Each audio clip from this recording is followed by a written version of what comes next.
selfie stick? No, just holding it with my hand here, you know, no selfie stick. I'm not that sophisticated.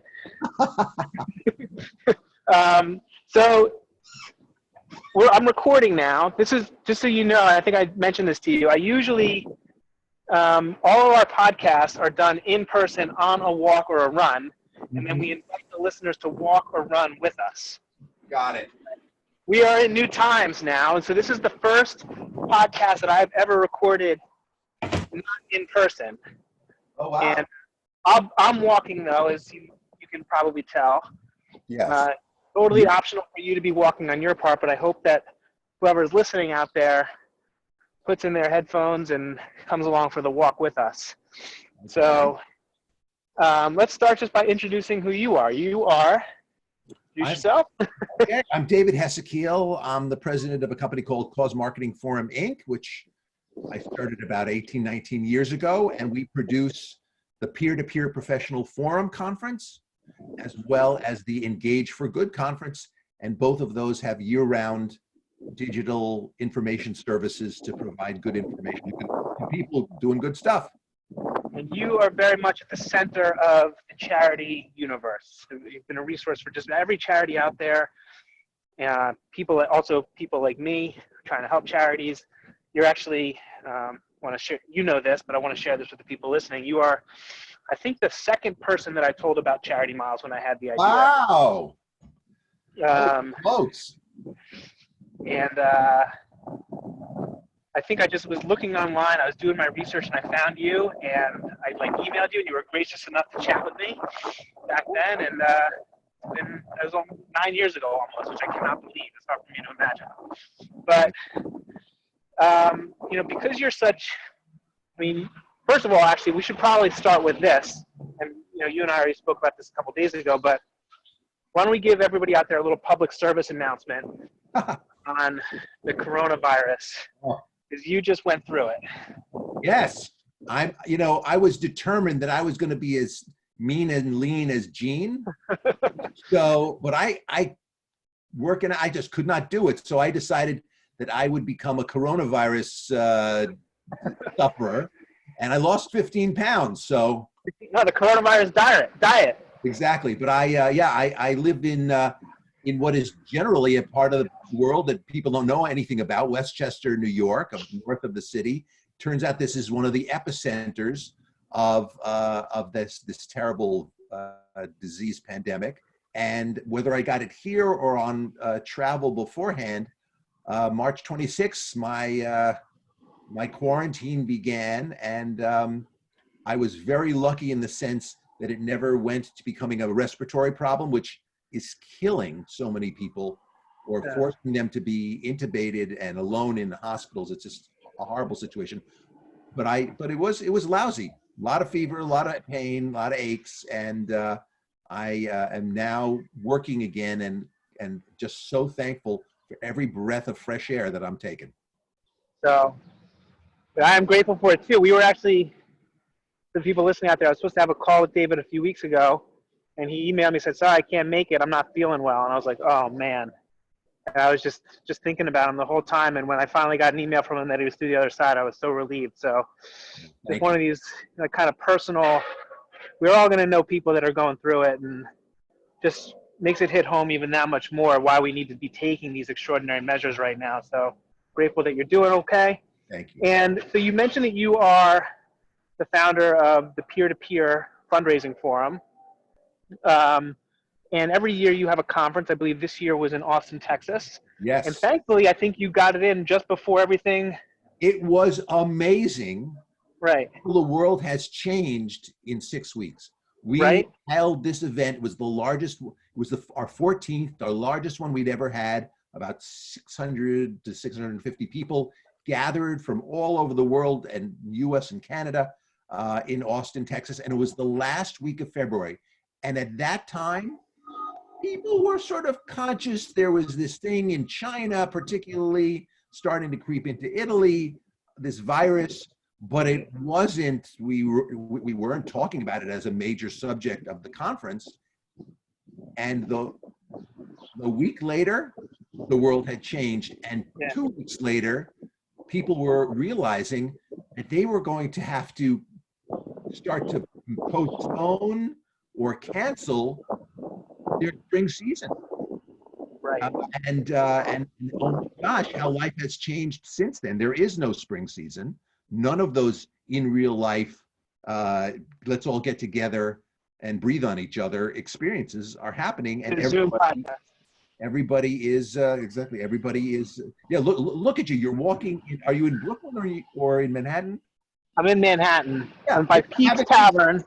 I haven't seen a damn person. There's nobody out here. It's amazing. It's amazing. Yeah. Usually when I've recorded podcasts in New York City before, you hear just construction, and you're in person, but you hear construction and cabs and people, and it's all this noise and commotion. But, I could, stand in the middle of the street right now and nothing's happening. Unreal. I live in a little town, Rye, New York, and I went out to do a couple of errands. Did not find toilet paper. I came back. My wife was highly disappointed.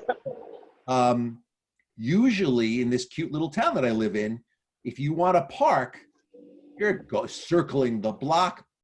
10:30 in the morning, a ghost town. Yeah. You parked anywhere. You couldn't go in anywhere, but you could anywhere you want. Oh, I heard a sign. There's one on. Yeah. I'm not sure if they're trying to get my attention or anything, but so part of the charms of doing a Zoom podcast on the walk is that you froze up a little bit there when you were talking about the forum at the end.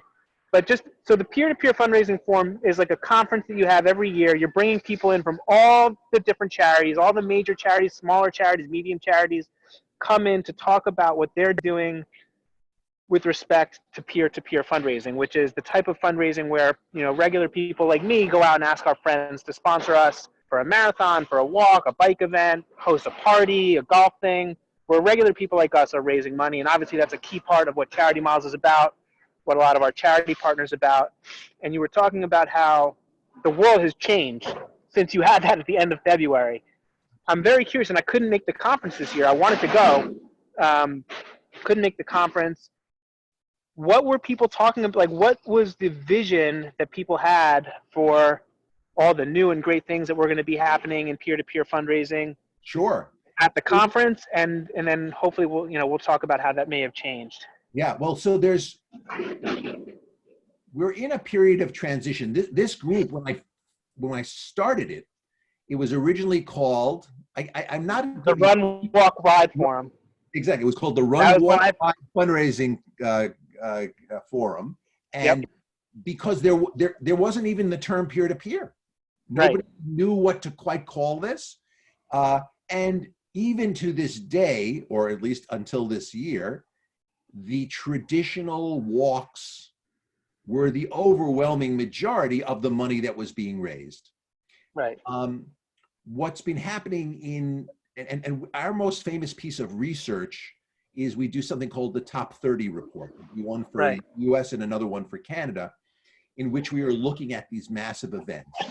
And it is still dominated by legacy programs that were based on a physical gathering of people. A lot of them have shrunk dramatically pretty much since 2009, between the economic crisis and just in 2009, you weren't walking around with your phone doing a podcast on Zoom. Right. Things have accelerated tremendously technologically, and so people's habits have changed. We're seeing some that have a lot of groups that are growing, and they're trying new and different things. One of them was this concept of what we call DIY, where instead of saying, hey, everybody, you can do whatever you want as long as it is walking in the park on the third Tuesday in June, because that's when we're organizing the event. Right. Instead, you would put out a platform and say, we love you as supporters, and we want to encourage you and support you in doing, as you were saying, a barbecue, doing a run in your town instead of in another town, etc. Dedicating your birthday to the cause, etc. And so that has been a subject. How do you do that effectively for some time? The challenge with it, frankly, has been, to quote one of my favorite movies, it's not true that if you build it, they will come. Right. Most of those programs, yes, they get, and again, for the largest groups, they were raising tens of millions, even hundreds of millions of dollars with their major legacy programs. For most of them, if they were raising a couple of $1 million through this DIY, which, believe me, I know for most charities would be a huge windfall, but it was not reaching the level. Right. So we're still experimenting with that. And then the other thing, that a huge amount of attention, was live streaming, which has been a fascinating issue in terms of generationally. A lot, even though I'm probably the oldest person in the room at most of my conferences. I turned 60 this year. Yeah. But a lot of people in their 30s and 40s, and even they are not gamers. I mean, even though the gaming statistics, it's not my thing. It's right. And so for a lot of them, they kind of poo-pooed this thing. It's a multi-billion-dollar industry with a huge number of people who are fascinated by not only playing games, but watching other people play games, or watching them do other streaming type activities. And Children's Miracle Network hospitals, St. Jude, and a number of others had raised substantial amounts of money. Extra Life at Children's Miracle Network hospitals was the first to actually hit our top 30, to break that. So they were raising about $15 million. So that was another big topic. But it's still, and there's a lot of groups investing in figuring out how are we going to make this work for us.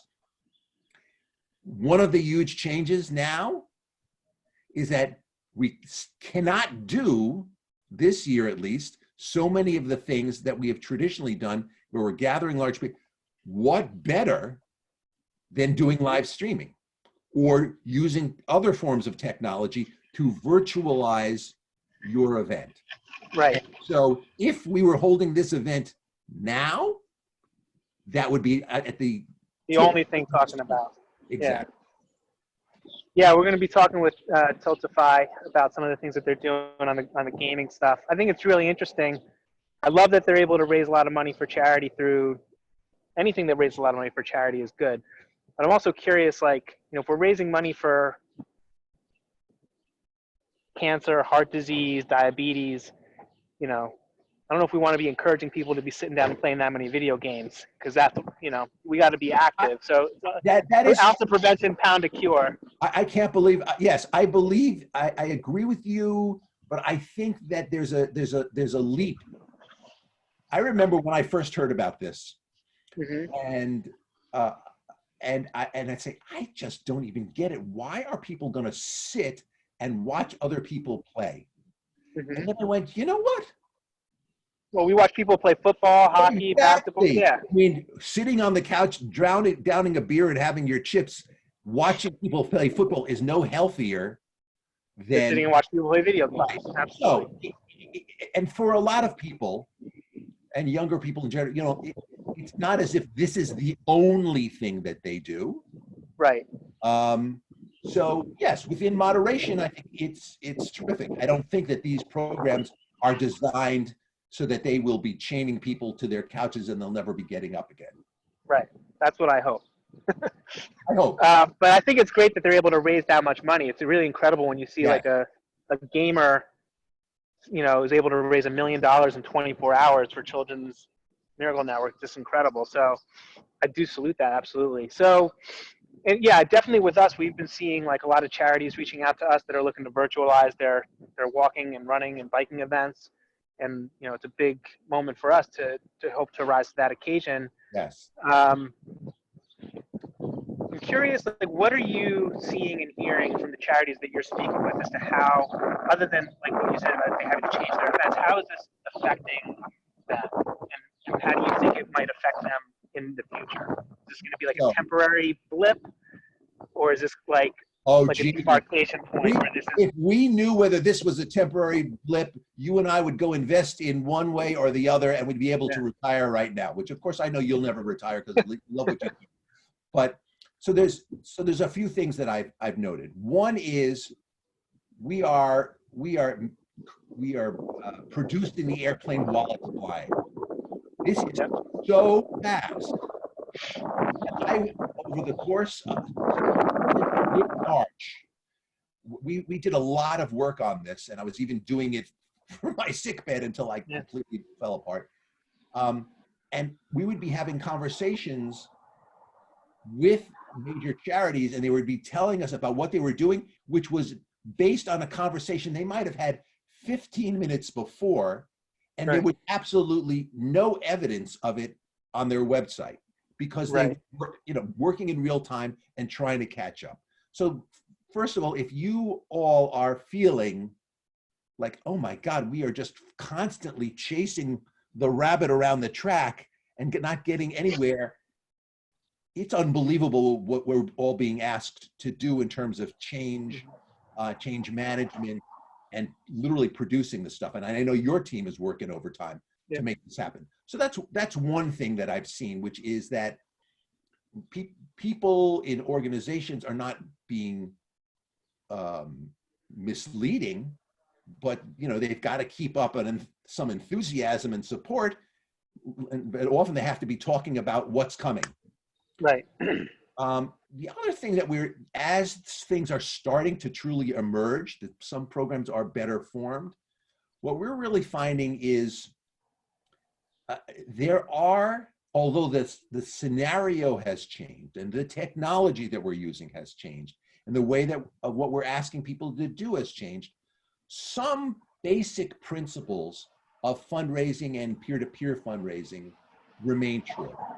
So for example, you can't do everything, although it is tempting.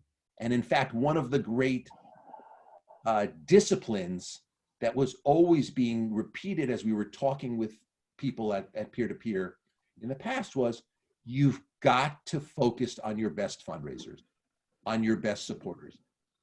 You love them all, but there are certain people in the analog days of the walk who literally just showed up for the banana, walked around the track, and didn't raise $1.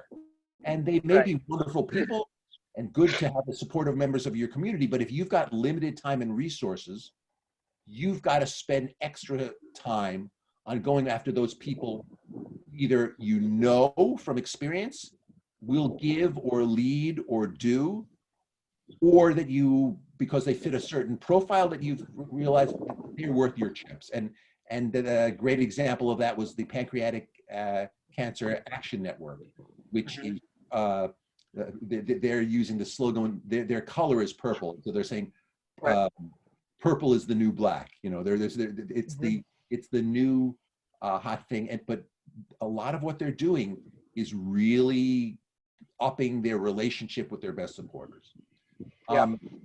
Another thing is, be a smart and not stick in the mud marketer, which is to say, you've got to iterate, especially when you're doing digital communications. Some things seem like they will work and don't. And if you are monitoring that, getting feedback from the marketplace, and then making changes to try to improve, that will serve you well, as opposed to simply saying, here it is, and we're rolling it out, and that it's static. So, digital is very different. I was in the magazine industry for 10. Remember magazines? You've heard of magazines. I've heard of those. It was, you were stuck 3 months in advance. Somebody would place an order to put an ad in your magazine, and you hope that the world didn't change in the interim, versus digital, where, we have the ability to make changes. So you've got to be making changes. And a great example of that, in terms of doing a lot of work on Facebook, working with Tiltify, which you mentioned before, is the St. Baldrick's Foundation, which is famous for head shaving events to raise money for pediatric cancer research. And then the third is from a group that well, the March of Dimes, which was one of the first and fastest movers in terms of announcing, because they were famous for doing for Babies. So they are March. They're the March of Dimes. They're Yeah. the original walking event. And they said, we're virtualizing the whole thing. Yeah. Now, that's another example, a wonderful, I know is a friend and client of yours, Alan Brogdon. Yeah. We were talking about this. He was very gracious to spend some time with me. And I mean, he talked about the vision, which they're implementing, and you're a big part of it now. But at the time we were talking about it, basically it said they were going to virtualize the damn thing. They didn't know exactly how that was going to work, and they were working really hard. One of the devices that they're using to try to get, again, because if you just put it up there and you don't stimulate people and make it fun, you know, we're all, I think there's the majority of us, well, my present company excluded, most of us are good people, and we want to do the right thing. But there's a million causes out there. There's a million things to do, even in being trapped in our homes. Mm-hmm. And so they are using a lot of gamification. Mm-hmm. For example, they have created a March Madness bracket challenge with a lot of competition between it, and that will stimulate people to take action in a way that if you didn't make it engaging, if you didn't capture their appetite for being out there, they might have the intention of doing, but they might not act on it. And so I think that they get it, and I'm very curious to see how it plays out. Yeah. Last question for the podcast is: we're all craving a return to normalcy. But on some hand, I've been thinking about things that I don't want to go back to normal. There's certain things that I don't want to go back because, you know, normal is what got us into this mess in the first place. If we keep doing what we were normally going to do, what's going to change? So what are some things, or at least one thing in the charity space that you hope doesn't go back to normal? Wow, that is a great question for which I don't know what the answer. I think that, to flip it a little bit,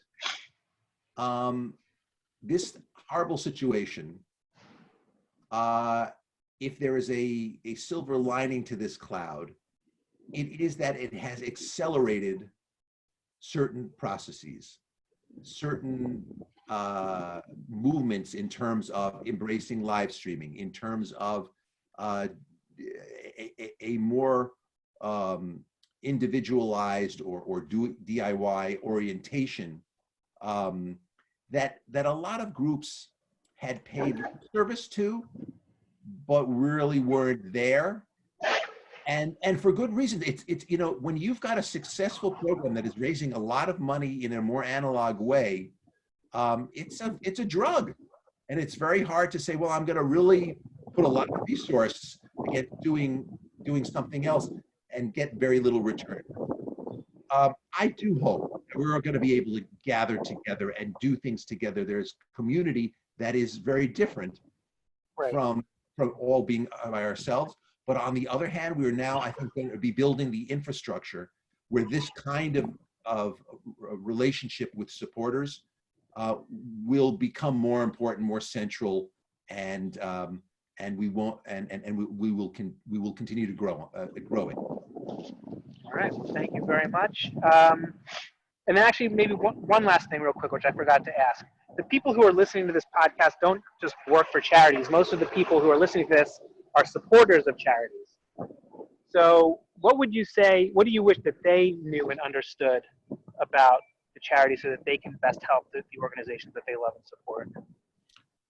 Well, the whole concept of peer-to-peer fundraising that we talk about at the Peer-to-Peer Professional Forum, which is peer-to-peer.com, is that individuals, you know, every charity, frankly, would like to be able to just do major gifts, to walk into the office of gazillionaires and have them write a check for $20 million. It is incredibly efficient. The ROI is amazing, but obviously there's a lot of competition for the attention of those people. Right. And there are a lot of people who can give modest amounts, but who can through this multiplier effect, through this network effect, be the stimulus for raising substantial amounts from their network of people. And that you do not have to be Michael Bloomberg to be an important player in terms of making an impact on a charity. And even in the COVID infected world that we live in, that remains true. And in fact, Probably more true than ever. more exactly. I was going to say, the amounts may be different. God knows all of our finances are screwy, but by bundling in that sense, by reaching out to your network in an appropriate way, you're really important. And you should feel very proud and excited to be able to support something that is important to you and your family through this mechanism. Excellent. Well, I want to thank you very much for taking the time to share that with all of us. That's a great point to end on. And again, I want to thank you for all the support that you've given me through the years, all the insight that I've learned from you and the different forums, and for being that initial voice that I went to, that initial ear that I went to 9 years ago when I had the idea. So I'm so glad. It's been a pleasure. Thank you. It's been a pleasure. Excellent. All right, David, thank you very much. Thanks to everyone who's walked or run with us. Hopefully you've enjoyed this. Get outside, clear your head. Every mom matters. Bye. Bye-bye. All right. Stop this recording somehow.